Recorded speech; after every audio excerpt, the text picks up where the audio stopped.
What's up, YouTube? Today I have a very special guest. He has done so many things in his career. I mean, one, it's Royal Rumble season, and he's competed in two of them with 13 years being apart from each one. He's a WWE Hall of Famer. He's a former world champion. He started DDPY, and now he's a podcaster. It's WWE Hall of Famer, Diamond Dallas Page. What's up, man? It's funny because they just sent me the thing, because you're on iTunes, Spotify, YouTube, and iTunes. We were the number one wrestling podcast, which was cool. And we're a wrestling podcast, but really not. Like the beginning will be more wrestling-y. The first episode deals with like, why did I help Jake in the resurrection of Jake the Snake? Did you ever see the resurrection of Jake the Snake? Yeah. It's on Amazon right now if anybody wants to check it out. I personally, and it's not because we did it, it's just so heartfelt and it's changed so many lives that I think it's one of the most powerful documentaries out there. And my company, Comeback Studios, did that. Like when Jake and I, started like this journey for the resurrection of Jake the Snake, it really was a 1 billion to 1 shot, one of my closest friends is Stone Cold Steve Austin, and he lived with me for a long time, and we're out in LA.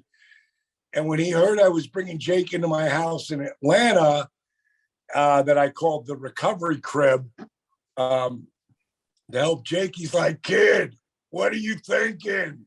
No, I love Jake. I love him, but, if you're putting it out there that you can help Jake, it'll screw with your business.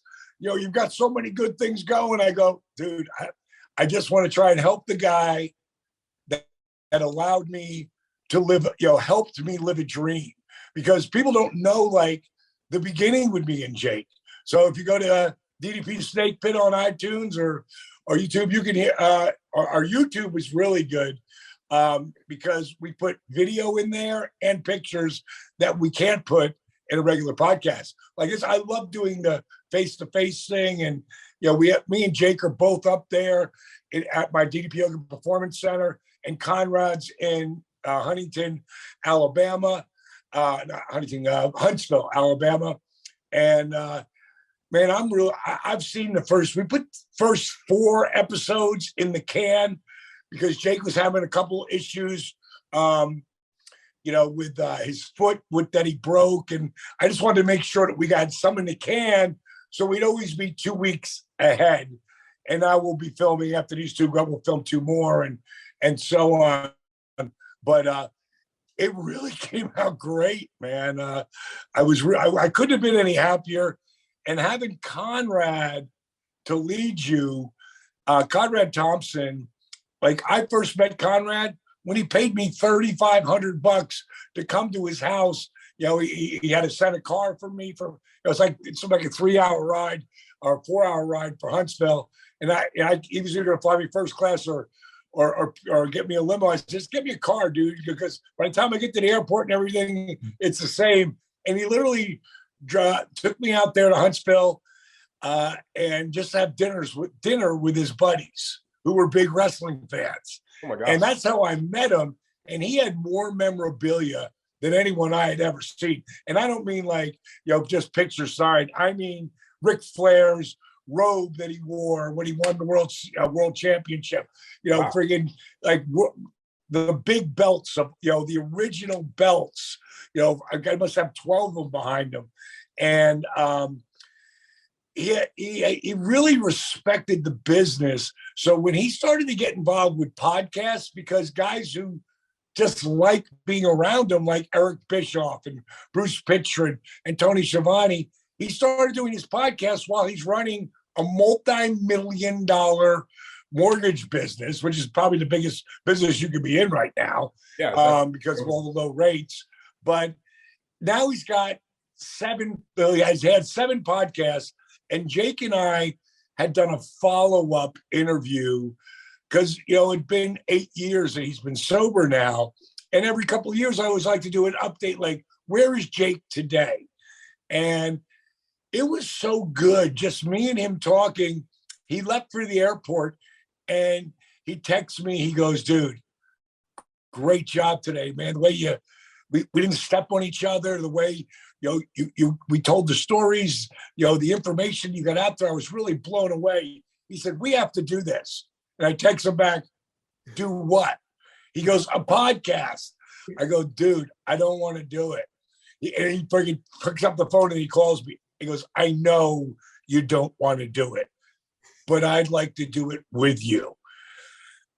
And it's hard for me to say no to Jake, So I said, only if we can get Conrad Thompson, because he's got the whole infrastructure. Like, we already had like 12 advertisers before we even did a podcast, before we said a word, because Conrad has that kind of stroke.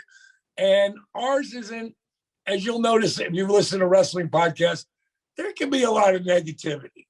That shit don't fly with me. So would your guys' podcast be like more like talking about like old stories, or is it like more just like talking about each other's like personal lives outside the wrestling business? Really a bit of everything, like the first 2 episodes are just because it's a long story, like, why did I help Jake Roberts? Like, why did I bring him into my house? Why? I mean, a lot of people looked at I was bringing like a junkie into my house, but I didn't look at it like that. I look at one of my best friends who's been lost for a really long time. And I've tried to help Jake a number of times, but you can't help anyone unless they really want the help. Totally. I mean, I get contacted from so many different people. Can you help my dad? Can you help? I had one of my employees, Trevor, call me last night. He said, D, can we sit down and talk? I have something I have to talk to you about. It's personal. I said, I'm free right now. What's up? And he basically told me that his dad's getting big, and he's really not in the best shape. And he wants, and he wanted, me to help him. And I was like, Trev, it's like, unless someone wants that help, yeah, they got to really, and I love this kid. I would do anything for him, but when his dad does want it, I will definitely reach out and help him. But you can't help anybody. And Jake was really wanted to die at this point. When we started filming Resurrection Jake the Snake, he literally, before he had made the commitment to come, he just wanted to die. He'd be pissed off when he'd wake up, hear somebody died, and it wasn't him. That's how much he didn't want to be here. But you talk about a complete 180, and you'll hear it on the podcast, because one of the things that I tell people, we just got done with the holidays. I tell people all the time, if you really want to feel better about yourself, help somebody. Oh yeah. Like, if you, very important. If you help somebody, you feel better about yourself. Oh yeah, that's like for the holidays. Right. And Jake helps people all the time now, and his life has value, and he's finally respected at the level, not just in the business, but in life. So we're going to talk about everything. We're going to talk about everything. And one of the things, and let me ask you if you've seen it. Have you seen the show Heels? Yeah, with Stephen Amell, of course. Okay. So you watched the whole series? Oh yeah, all of it. Okay, but very few people have. Like, it's because it was on Stars. A lot of people don't have Stars. They never heard of Heels. So that's very true. As timing would have it, God sometimes sets up plans for me. We are the first. Like, next week we'll finish up with the story of me and Jake, and then we'll get into other stuff.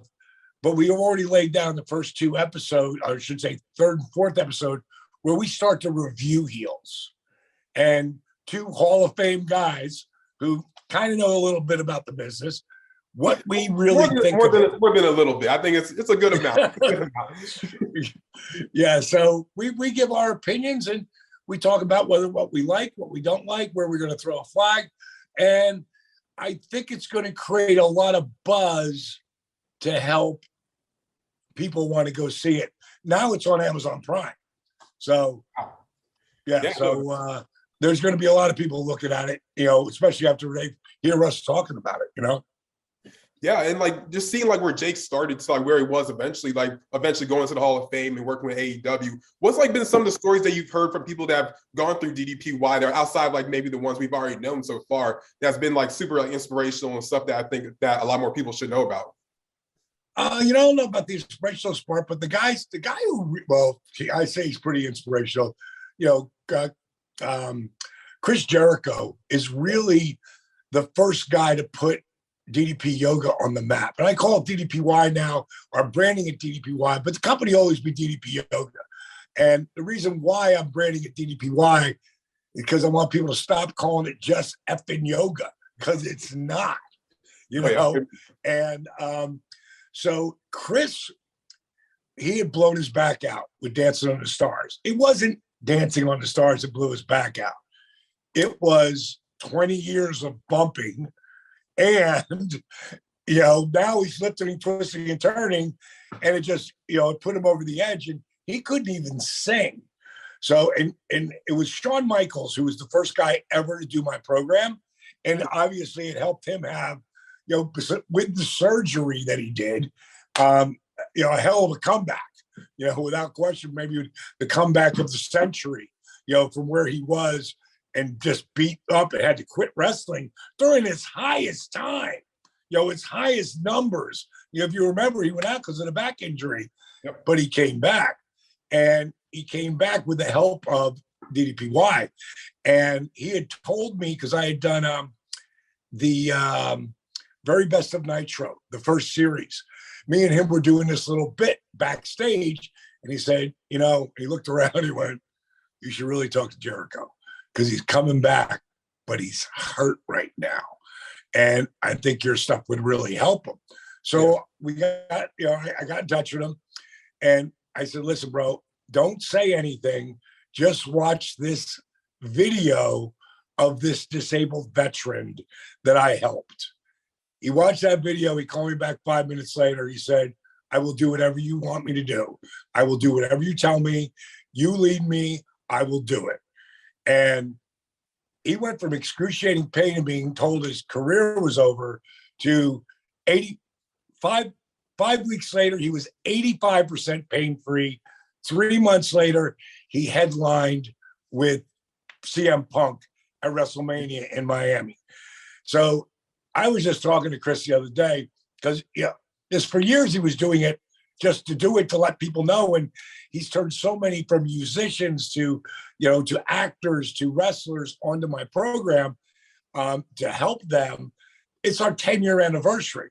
I mean, this is when he was 41. The doctors told him his career's over. Now he's 51 and just signed another long-term deal with AEW for millions of dollars. You know, so, you know, if I was a professional athlete in any level, I would go, and I was a wrestling fan, I would go, I want to do whatever Chris Jericho's doing. It's kind of like Tom Brady, LeBron James. Like, one of those guys do it. Yeah, to be able to, same thing. Yeah, to perform at the highest level. Probably, you know, basketball, football, and wrestling are so hard on your body. You don't really think of basketball being hard on your body, but when you're friggin' anywhere over 6'5", and you're jumping and twisting and banging and just twisting and banging and jumping, and like your back, your knees, your hips, you know, take a beating, you know. So for LeBron to be playing at this high a level, you know, for 17 straight years, maybe 18 straight years now, like, what's he doing? What's Tom Brady doing? What's Chris Jericho doing? So, and they're all eating real food. That's one thing I'll guarantee you, because it comes down to, you wouldn't put ethanol in a, you know, an F1, you know, car, you know, a race car, you know. Totally. And like, I know you work with a lot of like the NXT wrestlers now, or you used to, because there's a video of you and Braun Breaker actually working out. What would you say for like wrestlers that are like getting into the business that like need to start doing something like DDPY to actually make sure they preserve their body throughout their 20, 30 years in the business? Yeah, like I've worked with NXT a number of times, and I'm about to go back. Johnny Ace just called me last week, so I'll be going probably back in the next month or so. Braun Breaker, that's Ricky Steiner's kid. I love that kid. Known him a long time, and really, he's a great talent. And he's one of the guys. He does my program. I have a video that just went out. Did you see the 87-year-old guy who wants to dance like Usher? Did you see that video? Yeah, I've seen that. Yeah. So there's a video of us working out together. One of my workouts on my app that has Braun Breaker, but he's 22. I don't know if you remember Ice Train, but his sons were like just thoroughbreds, were 19 and 22 at the time. Then there's my wife, who's 47, my one buddy who's 52, and Ted, who's 87. And they're all doing the same workout because they're all doing at their own level, modifying where needed, where Ted would be. But, these are all thoroughbreds. So I'm bringing the workout. And Ted is hanging in there at 87 years young. Crazy, man. Crazy. What was that question you said? You said about breaking into the business. Yeah, breaking into I think, the one really good thing for young guys today and girls who are trying to break in along the line of heels, they got they're really wrestling in one spot, every week. And it's hard to you can't make a living like that, but you can start to learn. And it's all about reps. Oh, yeah. Whether it's, Tom Brady and whoever his receivers are, those guys just aren't doing running routes during the season. Oh, yeah. They're running it pretty much year round because he wants to stay in that zone the whole time. You got to get as many reps as possible. So finding a school like down here, there's the Nightmare Factory, and which is Cody Rhodes' place. And every 3 months he does a camp, and it's kind of like, what are they, like those baseball camps that they used to have, where you get to get up at the bat and maybe field a few things. But in this scenario, it goes much farther. Cody really does a camp, and some of the guys can wrestle coming in pretty decent, and other guys have never stepped in the ring. And he has this whole program together, him and QT, and it's pretty good because I actually went to the end. Like one of my buddies was in it, and his name's Dr. Asa Andrews, and it was a guy who, back in the day when WCW was around, he was at the power plant while studying to be a chiropractor. And right before he gets called up, the Vince McMahon buys WCW. So there goes that opportunity. And then another opportunity he had later got derailed. In the meantime, he was a chiropractor, or is a chiropractor. Yeah. He is a holistic doctor, and he's an MD. So, and he was down at Cody's at 50 years old, was down at Cody's Nightmare Factory. And I went down there because at the end, they film everything. They've got announcers, they've got ring announcers, they've got play-by-play guys. Oh yeah, it's like a performance center. Yeah, and so it's really a great experience. Anybody who really wants to be a wrestler and hopes to ever get to the show, and even if you already are, kind of decent place for you to go to showcase yourself. Because I've seen some guys come out of there and get on TV. So. Yeah, and like to add to all that, like the success rate of like DDPY, for like little story. So I'm actually a powerlifter, and I had tore my meniscus at a national meet. So I did like DDPY for a good year or two after that, and I was completely back to normal. And I'm actually training to be a pro wrestler right now. And I know you accidentally said, yeah, I am in Maryland, and I know you accidentally said Cody Hall's name, but I'm actually training with Cody, who's actually in Maryland right now wrestling. So is Cody Hall up there now? Yeah, he's in Maryland right now. He's actually wrestling for like their top title, the independent, on the 9th. So yeah, just a whole like full circle moment, honestly. That is funny. Are you working with Dan up there? No, I'm not. It's like a newer independent company called C3W. Okay. Like we just started like a couple months ago, so it's not too long ago. Well, I've never seen so many independent wrestling organizations in my life. Yeah. And it started really growing. It started growing probably about 10 years, maybe about 8 years ago, 10 years ago. You could start seeing, like in Chicago, it went from 3 to 8 different organizations, that run their own wrestling deal. So kind of like 8 different heels company. And heels, there's 2 different companies, I guess, in Georgia or whatever. But Georgia and Florida. It's really interesting. And I think a really good time for for people who want to live a dream. I tried to wrestle, and I talk about this on my Snake Pit, DDP Snake Pit Podcast. When I tried to wrestle when I was 23, and how it didn't work out for me. But the journey that I went on, it brought me back to wrestling, and I wanted to be, and it was mainly because of Jake Roberts' influence. I wanted to be back in wrestling again. So at 31, I made a videotape and I sent it to the AWA, and that's how I got pulled in. And if I ever knew what the odds would be of that, I probably never would have done it. But sometimes ignorance can be bliss. Better off not to know that it's impossible for this to happen. Because when you don't know and you just keep putting the work in, the impossible becomes I'm possible, and then it can turn into something that, like this dream that I have lived. It took 8 years to be an overnight success as a wrestler for me. 8 years. It took 8 years for DDPY to become successful, which was 10 years ago this coming May. That's when Arthur Borman's video went viral. And when it went viral, our company exploded. And if we were a one-hit wonder, we'd have been gone 7 years ago. But we weren't, because our stuff really works. And you're a perfect example of it. Now that you're in the ring, how old are you now? I'm 22. Baby. And you really, at that point, obviously powerlifter, you're super strong. Yeah. You're athletic, you can bump, you can move. Yeah. When you're younger, you don't feel the pain as much as you will when you're older.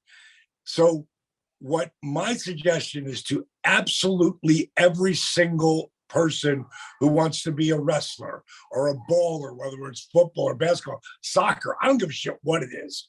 You should be doing and you want to do it for longevity. Oh, yeah. Because once you get to the show, or if you're a high school football player and you get to Alabama, or Georgia, or any of these top schools that give you an ability to be seen, to maybe live the dream and become a professional, if you have that much of a goal. But some people just college because they know, well, I'm never really going to make that cut. But they want to be able to play and live that dream.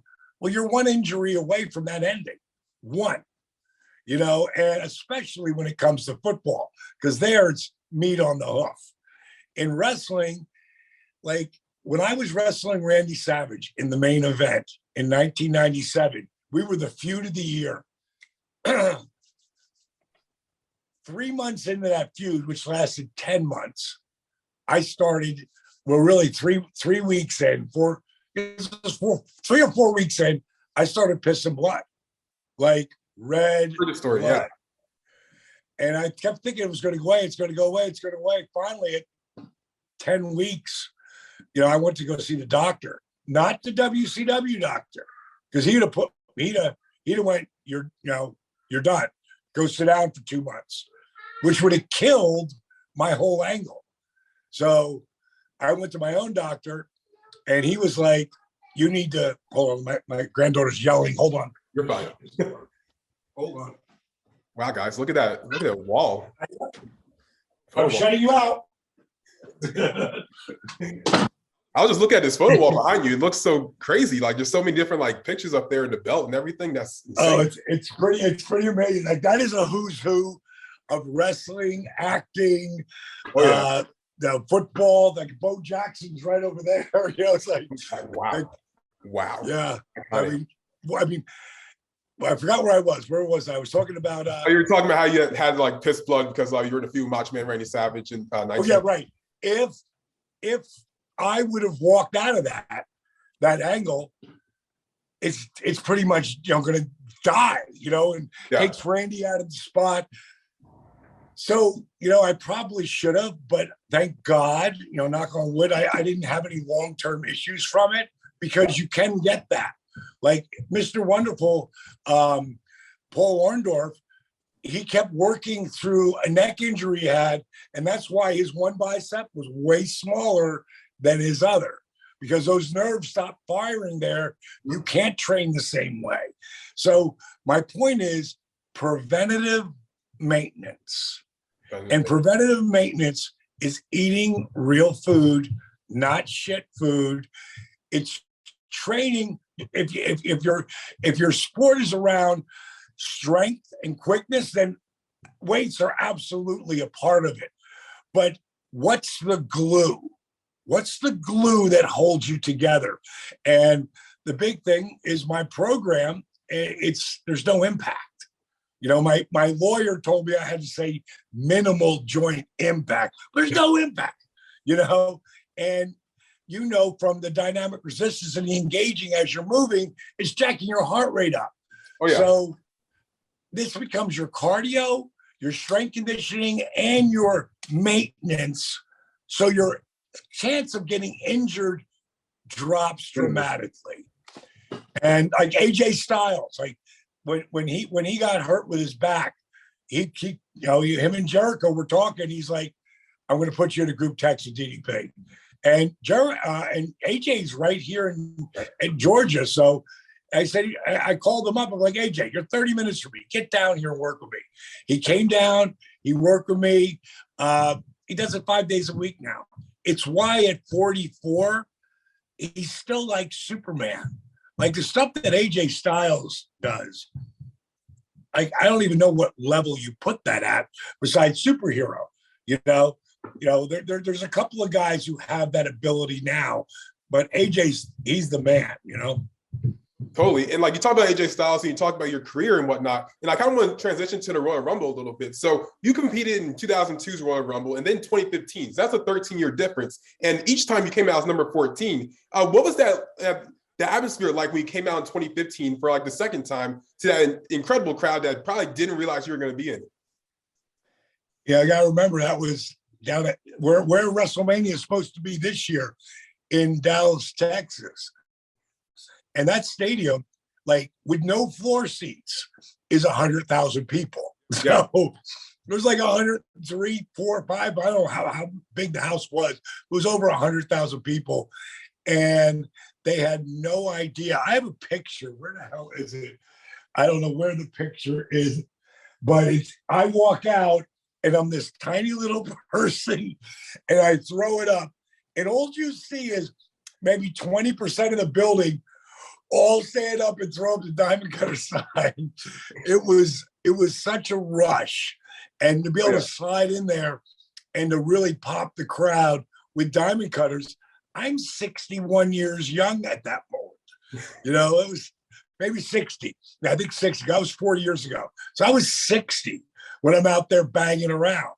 And I really showed, when I did the AEW thing 2 years ago, and this is my last thing you've ever seen me do in wrestling, jumping up the top rope to the guys on the floor. I just saw Stinger do it the other night. And that's when you're at our age, that's really crazy and risky. But I always balance everything out, risk and reward. To be able to go in there and blow that comeback, like Jake texts me, WTF, no ring rust, but I literally, it's because of DDPY. That's the only reason I could do what I could do, Yeah, and actually, I was at that WrestleMania. It was like the first one I ever went to. But like at the Royal Rumble the year before in 2015, you had came out at number 14, and that was like a more controversial year of that Royal Rumble with Roman Reigns winning and the fans not necessarily like taking to him. What was it like being in the ring during that time? Just making your entrance, you hit the diamond cutter on Cody, and just like seeing like the atmosphere of like being in the actual Royal Rumble itself. Oh, I loved it, man. I loved it. It's such an amazing atmosphere because the entrance is really the pop, But to be able to follow it up, hitting Cody with the diamond cutter, and then Fandango with a diamond cutter, and then Bray Wyatt. At the time, Bray's top 5 guys in that company, and they all wanted to take it, They all, because I'm like Cody's uncle, because Dusty was the closest person in the world to me at one point. And this is me and him 32 years ago in public, if you will. Wow, let's look at mullet. I love it. But also, like, look at that Rumble. What was it like? What was like the backstage reaction, like being backstage, like when that Rumble went down after Roman had won it? Because there was a lot of people that didn't really take to the fact that he won the Rumble that year, that Daniel Bryan didn't. They booed Rey Mysterio when he tried to get into the ring. What was it like being backstage, hearing everything go on? I was just so pumped that I went out there and had that adrenaline effect. Because you don't know how the people are going to react. At this point, I pretty much do. But when you're still, hadn't done anything with WWE in forever, and to come back. So I was on a high from that. I don't ever really listen to, like, I look at a guy like Roman Reigns, man, that cat is insanely talented. And he's got a crazy work ethic. And the son of a bitch can talk now too. Like he is the total package. So if the fans are, irritated, he's playing a heel, so it works for him, right now. But to me, he can flip babyface in a heartbeat. I think that, there was a lot of growing pains, that went through him getting that kind of push. Because when he was with the Shield, they loved him. The people loved him, but then he flipped over, and started doing his own thing. And he was the guy. There'll always be a guy that comes out of a tag team. Very rarely do you see both guys make it to the top. One guy breaks out. And he was that guy. Of course, the other guys got their run too. They all had to run. And why Moxley went over to AEW, because he didn't really think he got his opportunity. And over there, he's super respected, at AEW. Yeah, super. And like going into like that AEW match that you had, and also actually before I get to that, back to the Royal Rumble, like how was it like getting into the arena? Like, did people actually know you were there that night, or like did anyone No one did bring you in like a truck or anything like that? They put a towel over my head, and you go, like, no one knows. When I came in with Billy Ray, Bubba Ray, when we came in together, and they put you in your own trailer. Like, no one knows you're there. Even coming right on until you walk into what we call Gorilla, which was, Gorilla Monsoon was a guy who was a timekeeper and, he monsterly respected. So it's just called Gorilla pretty much in every organization today. We going up like 1,000. I'ma flex just like a muscle man Malcolm. We going up like 1,000. I'ma flex just like a muscle man Malcolm.